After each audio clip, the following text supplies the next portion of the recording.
História de Brasília.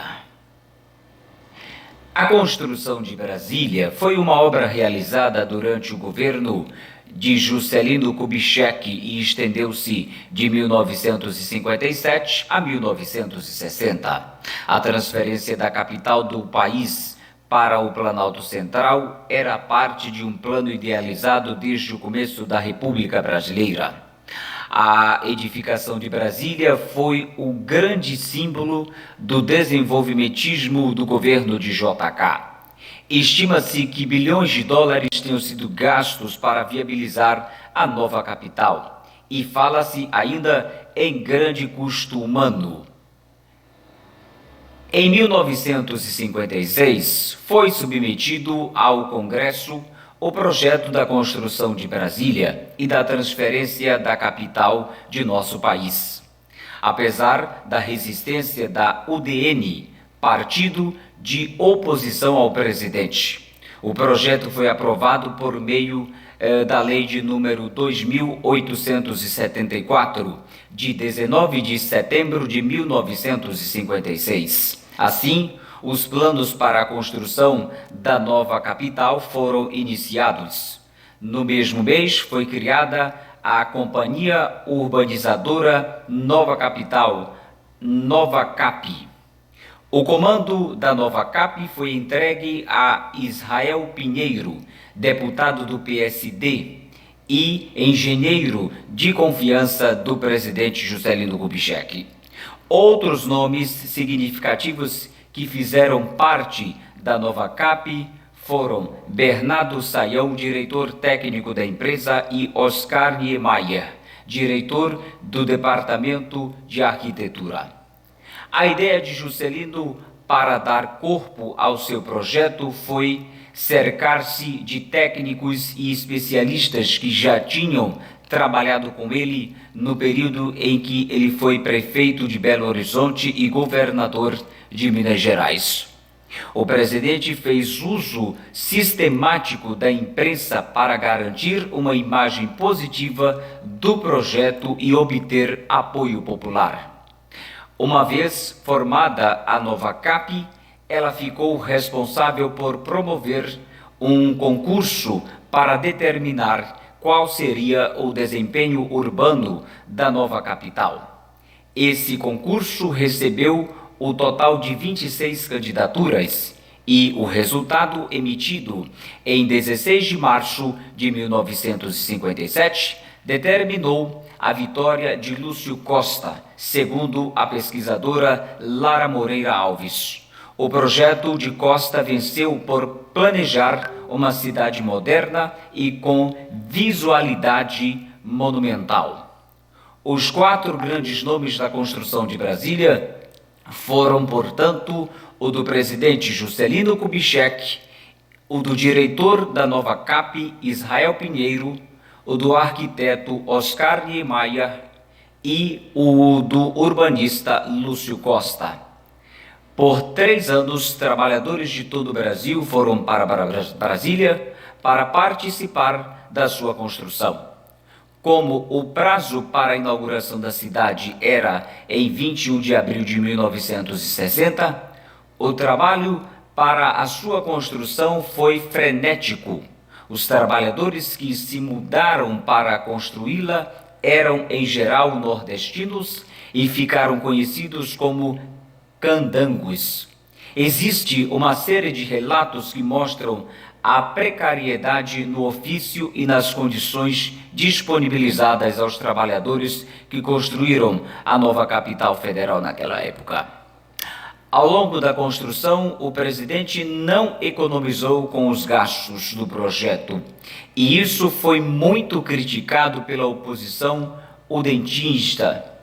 As historiadoras Lília e Heloísa afirmam que a UDN criticava a monumentalidade do projeto e superstíssima urgência, a impossibilidade de a capital ser terminado durante a administração de JK, entre outros fatores, enfim. Inauguração de Brasília. A cidade de Brasília foi oficialmente inaugurada em 21 de abril de 1960, marcando a transferência da capital do Rio de Janeiro para o centro do país.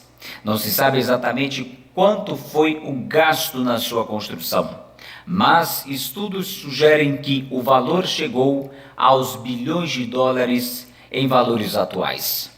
A construção de Brasília sintetizou o projeto de JK e a sua busca pela modernização do país.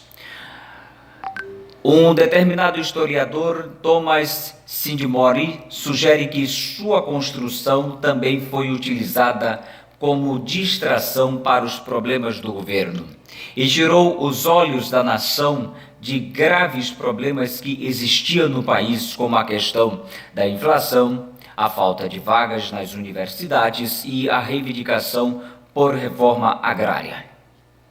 Assim, você acompanhou aqui na Rede Novo Milênio de Comunicação este pequeno documentário histórico sobre a construção de Brasília, a capital do Brasil. Está acontecendo em Brasília o 44º Congresso Nacional da UBS, que significa União Brasileira dos Estudantes Secundaristas.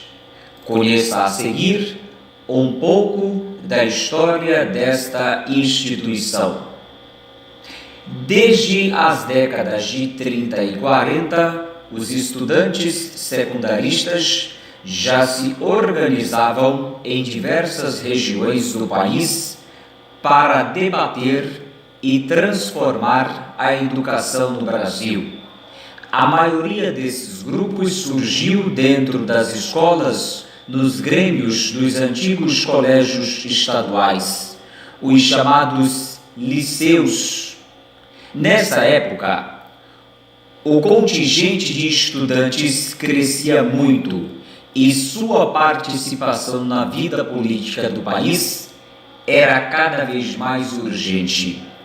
Era preciso que o movimento se organizasse em uma só entidade para fortalecer a representação e a luta estudantil. Nasce então a UBS. Os secundaristas conseguiram, com muito esforço, realizar o seu primeiro Congresso Nacional em 1948, no Rio de Janeiro. A UBS foi criada no dia 25 de julho, na mesma data em que foi oficializada a colaboração entre a UNE e a UBS. Nos seus primeiros anos de vida, de existência, ainda em fase de estruturação, a entidade enfrentou o conturbado período do fim da era Vargas, após o suicídio do ex-presidente em 1954. A ameaça do golpe rondava o país e os secundaristas juntaram forças para lutar pela democracia e pela realização das eleições do Brasil. A UBS cresceu e expandiu-se.